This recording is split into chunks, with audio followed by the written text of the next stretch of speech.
जय हिंद साथियों। आज ये होमवर्क सीरीज का दूसरा दिन है और आज कोशिश करेंगे जो कि आपको होमवर्क दिया गया था उसमें महेश बंडवाल का बुक है। अगर अभी भी आप टेलीग्राम को ज्वाइन नहीं किए हैं तो वहाँ डेली होमवर्क दे दिया जाता है। लिंक आपको इस डिस्क्रिप्शन में हम दे देंगे, वहाँ से आप ज्वाइन कर सकते हैं। तो चलिए डिस्कशन को स्टार्ट करते हैं। ये समझिए आपको ये बुक कराने की, ये जो खत्म कराने की और आपको याद कराने की, ये आपको एक टारगेट है। तो आप कोशिश करें वहाँ टेलीग्राम को ज्वाइन कर ले और डेली इस वर्क को आप याद करें, ताकि यहाँ जो आप सुनेंगे तो आपको बेहतरीन लगेगा और थोड़ा सा लगेगा हम भी कुछ जानते हैं। चलिए स्टार्ट करते हैं। आज का जो इम्पोर्टेंट टॉपिक था वो महेश बंडवाल में भारतीय संविधान का भाग था। इसके बाद भारतीय संविधान की अनुसूची थी, इसके बाद भारतीय संविधान की विशेषताएं थी, इसके बाद 7वीं अनुसूची की प्रमुख विषय थी। ये टॉपिक को हम क्लियर करेंगे। चलिए बताना है आपको, संघ और उसका राज्य क्षेत्र किस भाग में है? भाग एक में। सही है, संघ और राज्य क्षेत्र भाग एक में दिया गया है। इसके बाद नागरिकता किस भाग में है? भाग 2। सही है, भाग 2 में नागरिकता की चर्चा की गई है। संघ और राज्य क्षेत्र की अगर हम बात करते हैं किस आर्टिकल से किस आर्टिकल तक? सही है, याद करना है। अगर हम संघ और उसका राज्य क्षेत्र की बात करते हैं तो अनुच्छेद 1 से 4 और भाग 1 हो गया। नागरिकता की बात करते हैं तो भाग 5 से 11। हाँ, अनुच्छेद में बात करें तो 5 से 11 और भाग की बात करें तो भाग 2 में है। सही है। और अगर हम बात करते हैं नागरिकता कहाँ से लिया गया है तो ब्रिटेन के संविधान से लिया गया। सही है। इसके बाद भाग 3 में क्या है? मौलिक अधिकार। सही है, मूल अधिकार बोले या मौलिक अधिकार बोले एक ही चीज है। और अनुच्छेद में बात करें तो मौलिक अधिकार की चर्चा किस अनुच्छेद से? सही है, आर्टिकल 12 से 35 तक जो है आपके मूल अधिकार के बारे में बताया गया है। आप वीडियो में बने रहिएगा। आपको मैं वादा करता हूं कि आप इस टॉपिक से आपको बहुत सारे प्रश्न को याद होंगे और विभिन्न एग्जाम में जो है आपको बहुत ही सफल होंगे। चलिए, ये मूल अधिकार भाग 3 में आ गया और आर्टिकल की बात करें तो 12 से 35 हो गया। इसके बाद राज्य के नीति निष्पक्ष सिद्धांत की बात करते हैं, डीपीएसपी जिसको बोलते हैं, वो किस भाग में? 4। भाग 4 में है। और आर्टिकल की बात करें तो 36 से। सही है, आर्टिकल 36 से 51। सही है, आर्टिकल 36 से 51 है। इसके बाद बताना है मूल कर्तव्य। मूल कर्तव्य किस भाग में है?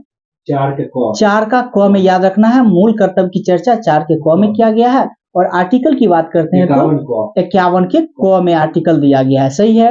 इसके बाद संघ की बात करें, संघ किस भाग में है? भाग 5। भाग 5 में संघ की चर्चा किया गया है। और आर्टिकल की बात करें तो 52 से लेकर 151। सही है, आर्टिकल आपको याद रखना है। संघ की चर्चा जो है भाग 5 में और आर्टिकल 52 से 151 तक है। सही है।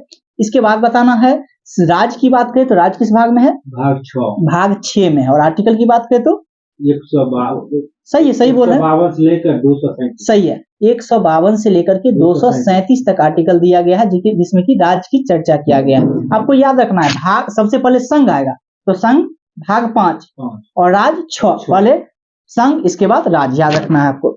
इसके बाद बताना है 7वीं अनुसूची में क्या था? 7वीं भाग में, 7 भाग में क्या था? हाँ, इसमें जो अभी हम लोग पढ़ते हैं राज्य सूची, संवर्ती सूची और संघ सूची के बारे में जानकारी मिलता है, इसी भाग में था, जिसको जो है भाग ख को जो है 7वां संविधान संशोधन 1956 के द्वारा निरस्त कर दिया गया था। सही है। इसके बाद बताना है केंद्र शासित प्रदेश यानी कि द यूनियन टेरिटरीज के बारे में अगर बात करते हैं, यूटी के बारे में बात करते हैं, इस भाग में है, भाग 8 में है। सही है। और आर्टिकल की बात करते हैं तो कहां से कहां तक है? 239 से लेकर 200 तक। सही है, नहीं, आर्टिकल 239 से 242 तक। हाँ, आर्टिकल 239 से लेकर के 242 तक में जो है यूटी की चर्चा किया गया है। और भाग की बात करें तो भाग 8 में चर्चा किया गया है। सही है। पंचायत की बात करें तो किस भाग में है? पंचायत भाग 9। सही है, पंचायत की बात करते हैं मेरे दोस्त तो भाग 9 में दिया गया है। और आर्टिकल की बात करते हैं तो 243 के 9 तक। सही है, 243 से लेकर के और 9 तक, और से 9 तक ये चीज दिया गया है। सही है। इसके बाद बताना है नगर पालिका। नगर पालिका की बात करते हैं किस भाग में है? 9 का क। सही है, नगर पालिका भाग 9 के क में दिया गया है। और अगर आर्टिकल की बात करते हैं तो 243 के त से लेकर के 243 के त से 6 तक दिया गया है। हालांकि ये इंपोर्टेंट नहीं रखता है आपको कहां से कहां, लेकिन हाँ, इस बात को आप याद रखिएगा, ये 243 के त और य 6 तक जो दिया गया है, इसमें सारे वित्त जैसे हो गया, ये सब चीज आप पढ़ लीजिएगा, ताकि अब जो क्वेश्चंस होते हैं वो पूछे जाते हैं। जैसे अभी हम जस्ट बताया आपको क्या, तो पंचायत जैसे 243 से लेकर के 243 के 9 तक है। तो इसमें क्या है, 243 से 243 के 9 के बारे में जब आप पंचायत को पढ़ेंगे तो टोटल आर्टिकल को आपको पढ़ना जरूरी है। अब के एग्जाम में पूछा जाता है क्वेश्चन। चलिए बताना है सहकारी समिति। सहकारी समिति किस भाग में है? भाग 9 का ख। सही है, 9 के ख में सहकारी समिति की चर्चा किया गया है। इसके बाद अनुसूचित और जनजातीय क्षेत्र की बात करते हैं, किस भाग भाग 10 में? सही है, याद रखना है, अनुसूचित और जनजातीय क्षेत्र की बात करें यानी शेड्यूल ऑफ ट्राइबल एरियाज की बात करते हैं तो ये किस भाग में है? 10 में है। सही है। संघ और राज्यों के मध्य संबंध, भाग 11। सही है, संघ एवं राज्यों के मध्य संबंध की बात करें तो भाग 11 में, लेकिन संघ और उसका राज्य क्षेत्र की बात करें तो भाग 1 में। सही है, संबंध जैसे आपको कहेंगे मेरे दोस्त तो भाग 11 में वर्णित है, आप याद करिएगा। इसके बाद बताना है वित्त, संपत्ति, समुदाय और वाद, ये किस भाग में है? 12। सही है, भाग 12 में। सही है। इसके बाद बताना है भारत के राज्य क्षेत्र के भीतर व्यापार हो गया, वाणिज्य की समागम जो है किस भाग में है? भाग 13। सही है, भाग 13 में। याद रखना है आपको, भाग 13 में। आर्टिकल पूछ दे तो 301 से लेकर के 307 तक याद रखिएगा, 301 से लेकर के 307 तक ये चीज वर्णित है। इसके बाद बताना है संघ और राज्यों के अधीन सेवाएं, ये किस आर्टिकल में है? 14 में। सही है, आर्टिकल 14 में हो जाएंगे। और ये जो आर्टिकल है, जैसे आप यूपीएससी की स्थापना को पढ़ते हैं, ये जो आर्टिकल है 308 से लेकर के 323 तक ये आर्टिकल है। सही है। हाँ, संघ और राज्यों के अधीन सेवाएं। इसके बाद बताना है अधिकरण, अधिकरण किस भाग में? 14 का क। हाँ, अधिकरण की बात करते हैं तो 14 का क आपको याद रखना है, 14 का क हो जाएंगे। इसके बाद बताना है आपको कुछ वर्गों के संबंध में विशेष उपबंध हो गए, जैसे कि अनुसूचित जातियों, अनुसूचित जनजातियों, पिछड़े वर्ग, ये सब के लिए कुछ विशेष उपबंध की चर्चा करता है, किस भाग में? भाग 16। ना, भाग 16 हो जाएगा, भाग 16 में हो जाएगा, जिसमें ओबीसी हो गया या एससी हो गया, एसटी हो गया, ये सब के लिए कुछ विशेष उपबंध है, ये आपको भाग जो है 16 में वर्णित किया गया है। और ये आर्टिकल आपसे अगर पूछ दे तो 330 से लेकर के 342 तक आर्टिकल वर्णित है। हाँ, इसके बाद बताना है राजभाषा किस भाग में? 15। राजभाषा की बात करें तो राजभाषा 17 में है। सही है। और निर्वाचन कहे तो 15, याद रखना है, निर्वाचन की बात करते हैं तो 15 में है। सही है। इसके बाद बताना है, हाँ, इसके बाद बताना है प्रकीर्णन, ये किस भाग में है? 19 में। और आपात उपबंध 18, आपात 18 और प्रकीर्णन 19 में हो जाएगा। सही है। इसके बाद संविधान संशोधन की बात करें तो भाग 20 में संविधान संशोधन हो जाएंगे। अस्थायी संक्रमणकालीन और विशेष उपबंध किस आर्टिकल में है? 21 में हो जाएंगे। सही है। संक्षिप्त नाम प्रारंभ हिंदी में प्राधिकृत पाठ और निरस्त, ये किस भाग में है? 22 में हो जाएंगे। सही है। इसके बाद बताना है, चलिए ये आपका रहा भाग, अगर एक बार नहीं मेरे दोस्त आता है समझ में, 2 बार जरूर देखें, अगर पढ़े हुए हैं तो आपको समझ में जरूर आएगा। चलिए अब क्या है, भारतीय संविधान में अनुसूचियां, जो कि टोटल अनुसूची सबसे पहले बताएंगे कितना अनुसूची है हमारे संविधान में। अभी वर्तमान में जो है टोटल अनुसूची की संख्या कितना है? 12 अनुसूची है। पहले कितना था? 8 अनुसूची थी। सही है। इसके बाद बताना, वही आपसे मूल संविधान में पूछ दे तो 8 अनुसूची हो जाएगा, लेकिन वर्तमान में 12 अनुसूची है। सही है। बताना भारतीय संघ के नए राज्यों का गठन का प्रावधान किस अनुसूची में है? सही है, अनुसूची 1 में कहा गया है, नए राज्यों का गठन की प्रावधान की जो है चर्चा अनुसूची 1 में दिया गया है, यानी प्रथम में दिया गया है। इसके बाद बताना है आपको भारतीय संविधान में 9वीं अनुसूची को किस संविधान संशोधन के माध्यम से जोड़ा गया था? सही है, प्रथम संविधान संशोधन 1951 के तहत जोड़ा गया था, जिसमें 9वीं अनुसूची को, और 9वीं अनुसूची का संबंध किससे था? भूमि सुधार। सही है, भूमि सुधार से हो जाएंगे। इसके बाद बताना है भारत के संविधान किस अनुसूची में विभिन्न राज्यों में अनुसूचित क्षेत्रों के प्रशासन और नियंत्रण के लिए विशेष उपबंध है? 5 में। ये बिहार ऐसा में भी क्वेश्चन से ये पूछा गया था एक बार, तो आप लोग याद करिएगा। अनुसूचित क्षेत्रों के प्रशासन और नियंत्रण के लिए कौन सा अनुसूची? 5वीं अनुसूची। सही है। सरकार द्वारा शुल्क एवं कर लगाने का अधिकार संविधान की किस अनुसूची में है? हाँ, कर टैक्स की बात करते हैं तो 7वीं अनुसूची। सही है, 7वीं अनुसूची आप याद रखिएगा। टैक्स की बात करें, शुल्क की बात करें तो आपका 7वां अनुसूची में संबंधित है। इसके बाद बताना है आपको राज्य भूमि सुधार अधिनियम को संवैधानिक सुरक्षा प्रदान करने हेतु इसे किस अनुसूची में सम्मिलित किया गया? अभी जस्ट बताए थे भूमि सुधार के संबंधित, तो कौन सा अनुसूची? 9वीं अनुसूची। 9वीं अनुसूची जो कि प्रथम संविधान संशोधन हुआ था और 1951 में हुआ था। सही है। इसके बाद बताना है आपको दल बदल की बात करते हैं तो किस अनुसूची संबंधित है? 10वीं अनुसूची हो जाएंगे। सही है। हाँ, इसके बाद बताना है आपको ये जो दल बदल जो था ये 52वां संविधान संशोधन 1950 कब हुआ था? 1985 में। सही है, 1985। इसके बाद बताना है दल बदल विरोधी कानून, ये कब आया? एक तो दल बदल समझ गए जो 1985 हो गया, लेकिन आपसे पूछ दे दल बदल यही जो कानून लाया गया था उसके विरोधी यानी 91 संविधान संशोधन नियम के द्वारा ये दल बदल विरोधी अधिनियम लाया गया 2003 में। 91वां संविधान संशोधन 2003 के तहत ये लाया गया था। सही है। इसके बाद बताना है अंग्रेजी भाषा की चर्चा हमारे संविधान की 8वीं अनुसूची में शामिल है या नहीं है? नहीं है। टोटल कितने भाषाओं की चर्चा किया गया 8वीं अनुसूची में? टोटल 22, लेकिन मूल संविधान में कितना? 14 भाषा। सही है। इसके बाद बताना है संघ राज्य क्षेत्र की बात करते हैं किस अनुसूची में? एक में, पहली अनुसूची। सही है। राष्ट्रपति हो गया, राज्यपाल हो गया, लोकसभा हो गया, इन सभी को जो है वेतन एवं भत्ते जो है किस अनुसूची में जो है संबंधित है? सही है, दूसरा अनुसूची में वेतन हो जाएगा। इसके बाद अगर हम बात करते हैं संघ राज्य मंत्री, संसद हो गया, राज्य विधानमंडल के सदस्य हो गए, ये सबको जो है न्यायाधीश द्वारा शपथ जो दिलाया जाता है ये किस अनुसूची में वर्णित है? अनुसूची 3। तो सही है। पहले वेतन लेगा अनुसूची 2 में और इसके बाद शपथ 3 में आ जाएगा। सही है। इसके बाद बताना है आपको राज्यों और संघ क्षेत्र के लिए राज्यसभा के स्थानों का आवंटन किस अनुसूची में है? 4वीं अनुसूची में। सही है, 4वीं अनुसूची। इसके बाद बताना है अनुसूचित क्षेत्रों व जनजातियों के प्रशासन तथा नियंत्रण से जुड़े प्रावधान जो है किस अनुसूची में है?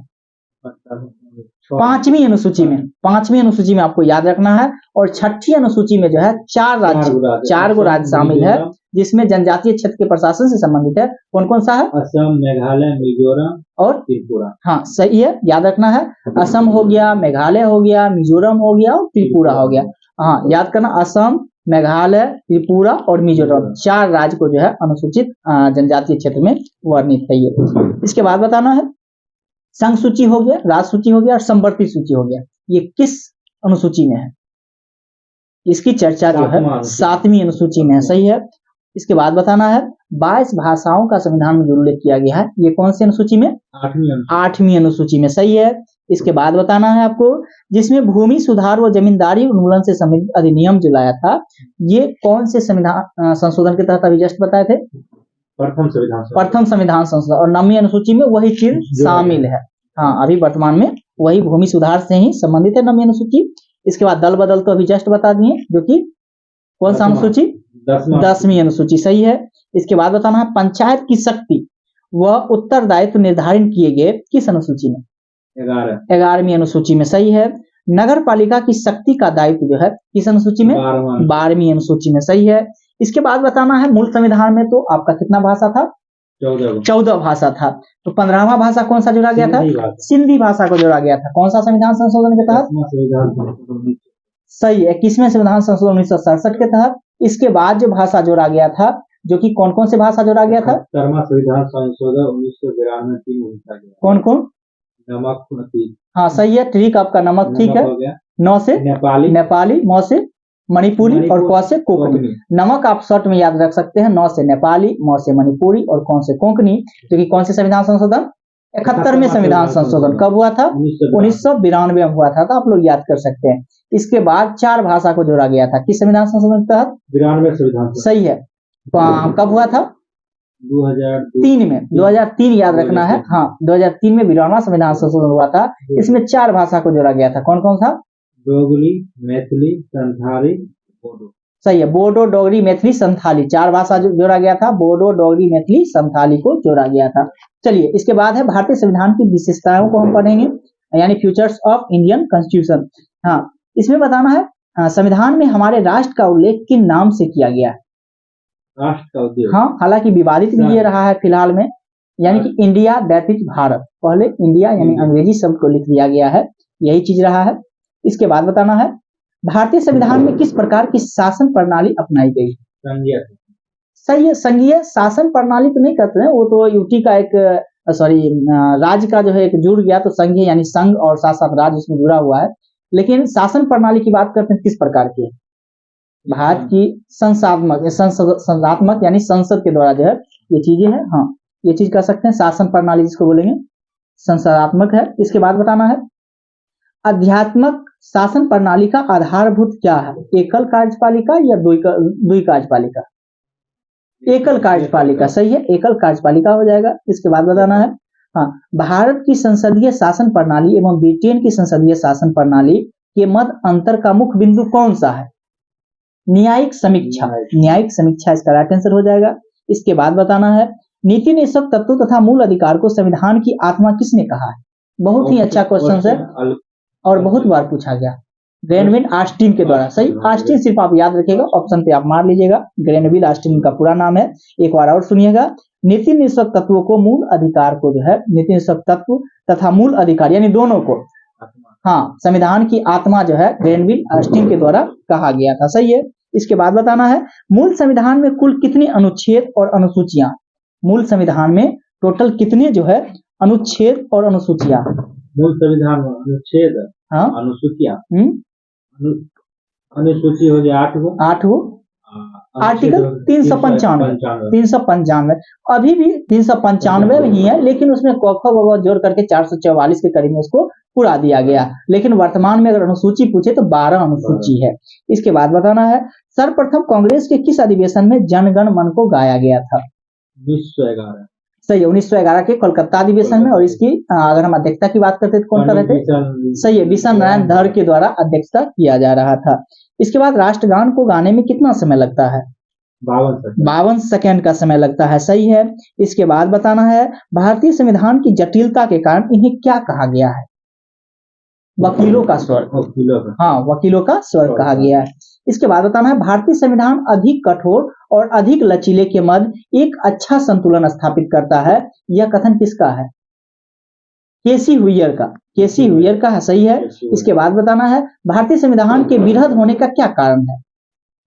क्योंकि संघ तथा राज्य का जो है संविधान एक होना ऐसा नहीं है जो अलग अलग संविधान है दोनों का, यानी कि यूपी का अलग है और हमारे राज्य का अलग है, दोनों का एक ही है, इसी कारण से वो विस्तृत रूप में है। इसके बाद बताना है भारतीय संविधान किस प्रकार के संविधान है? कठोर है, लचीला है, किस प्रकार का? अंशतः कठोर यानी थोड़ा सा कठोर है और थोड़ा सा लचीला है, दोनों है। इसके बाद बताना है अपनी राष्ट्रवादी प्रतिक्रिया में भारतीय संविधान के निर्माताओं ने अल्पसंख्यक के हित तथा भावनाओं के महत्व को कम करके आंका है। ये किसका कथन था? आइवर जेनिक्स का कथन था ये। आइवर जेनिक्स का इनका कथन था ये। इसके बाद बताना किसका कथन था? भारत अर्ध संघात्मक राज्य है, किसने कहा था? भारत अर्ध संघात्मक राज्य है, केसी हुइयर के द्वारा। सही है, केसी हुइयर के द्वारा कहा गया था ये। भारत में राजनीतिक सत्ता का प्रमुख स्रोत कौन है? जनता। हम लोग सरकार को चुनते हैं तो क्या? जनता। सही है। इसके बाद तय तो हम ही लोग न करते हैं आखिर में जो कौन किसका सरकार बनेगा, भले वहां बहुमत दल का नेता चुना जाता है, लेकिन जो है जनता ही तय करता है। ठीक है। इसके बाद बताना है कोई भी संविधान कितना भी अच्छा क्यों न हो, यदि उसे क्रियान्वित करने वाले बुरे व्यक्ति है तो संविधान बुरा हो जाएगा। ये किसका कथन है? सही है, भीमराव अंबेडकर हो जाएंगे। संविधान को संघात्मक ढंग से ढांचे में नहीं ढाला गया है, ये कथन किसका था? ये भी भीमराव अंबेडकर का ही कहना था। इसके बाद बताना है भारत के स्वतंत्रता के बाद भारतीय राष्ट्रीय कांग्रेस को जो है खत्म कर दिया जाना चाहिए, किसका कथन? महात्मा गांधी का। सही है। इसके बाद बताना है भारतीय संघवाद को सहकारी संघवाद किसने कहा था? ये ऑस्टिन के द्वारा ही कहा गया था। और ऑस्टिन और कौन बात कहा था? मूल अधिकार और राज्य के नीति तत्व को संविधान का आत्मा कहा था। आपको याद रखना ऑस्टिन 3 बात बोला था। भारतीय संघवाद को सहकारी संघवाद बोला था और मूल अधिकार और राज्य के नीति सिद्धांत को जो है संविधान की आत्मा कहा था। सही है। इसके बाद बताना है मौलाना अबुल कलाम आजाद ने भारतीय संविधान सभा में वयस्क मताधिकार को कितने वर्ष के लिए स्थापित करने की बात कही थी? 15 वर्ष। 15 वर्ष हो जाएगा। सही है। भारत का राष्ट्रीय पशु कौन सा है? बाघ। सही है। राष्ट्रीय पशु सही है, बाघ हो जाएगा। इसके बाद में राष्ट्रीय पुष्प कमल हो जाएगा। सही है। राष्ट्रीय पक्षी मोर हो जाएगा। सही है।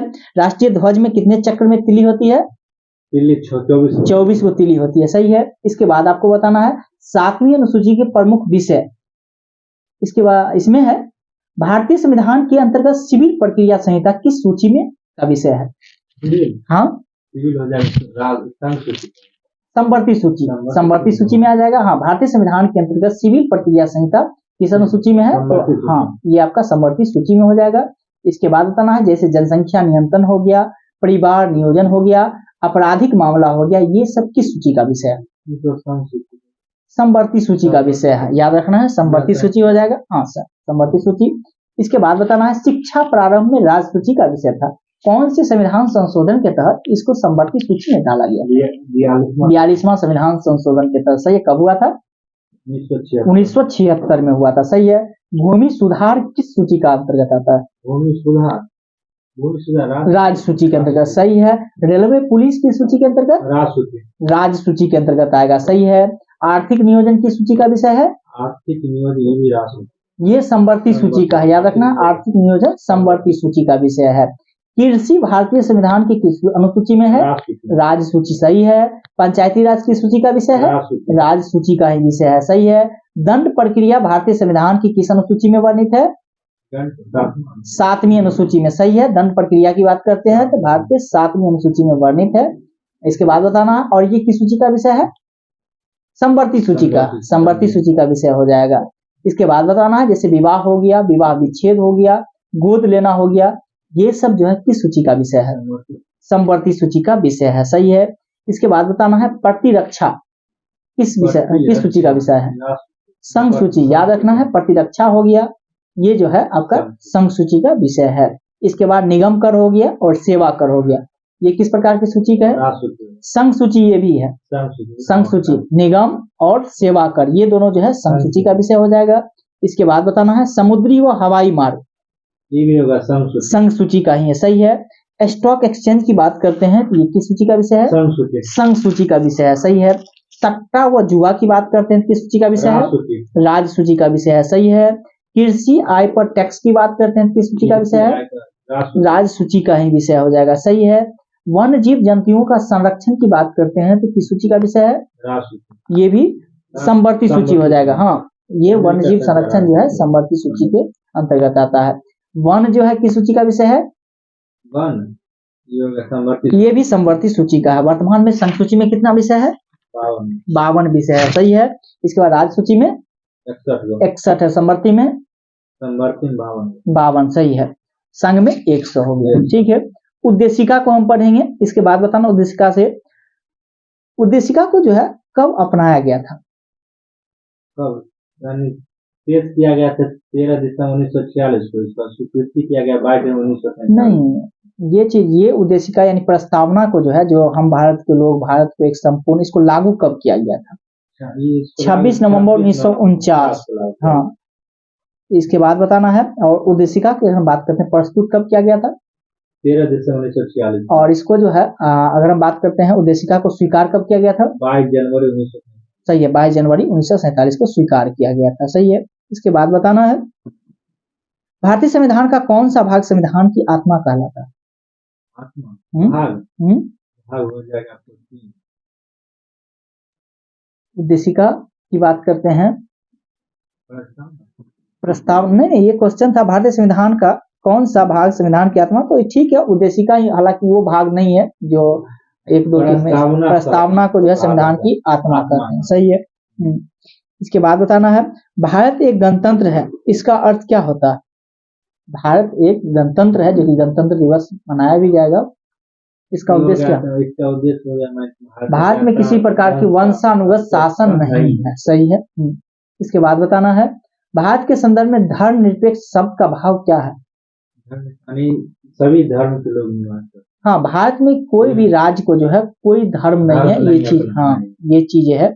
इसके बाद बताना है उद्देशिका में सम्मिलित सामाजिक, आर्थिक और राजनीतिक न्याय के तत्व किससे संबंधित है?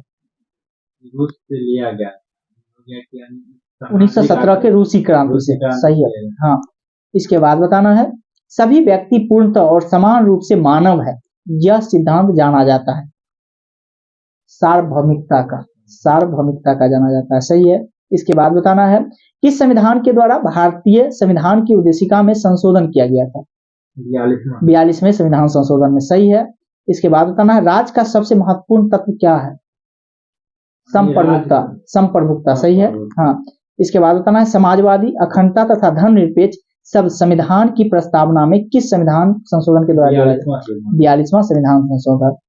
उद्देशिका को राजनीतिक जनपत्री की संज्ञा किसने प्रदान किया? के मुंशी के द्वारा। के मुंशी। सही है। इसके बाद बताना है प्रस्तावना संविधान का अंग नहीं है, किस उच्चतम न्यायालय ने यह मत किस वाद में व्यक्त किया था? बेरुबारी सही है, बेरुबारी मामला हुआ कब था?